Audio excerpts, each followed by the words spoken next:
Мен Ақмарал Абдыгалиева, қазіргі уақытта Қарақалпақ мемлекеттік университетінде шет тілдері факультетінің 3-ші курс студентімін. Осы жылғы 2025 жылда жаз айларында 3 ай давамында Болгарияда Приморск қаласында болдым. Шариятлары жүдә зор болды, менің өзіме ұнады. Қасымда достарыммен бірге бардым, яғни факультетімнің қызларымен. Ең ұнаған жері біріншіден оның табиғаты, қатты тыныш, одан жылы еще теңіздің қасында. Екіншіден адамлары. Мындай қаттыға мейірман дей ма, сондай, и адам айырмайды. Сол тариф маған қатты ұнады. И жұмысына келетін болсақ, 8 сағат жұмыс істедік, и соған жараса айлық алдық. Бірақ та бір уақытлар болды, енді 5 сағат, 6 сағаттан істеп қайтатын уақытларымыз.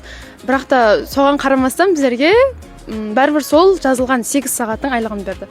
Осы жылы 2026 жылы және Болгария мемлекетінен бару ниетім бар, яғни қазіргі уақытта Unit Consultingға документтерін тапсырып қойдым.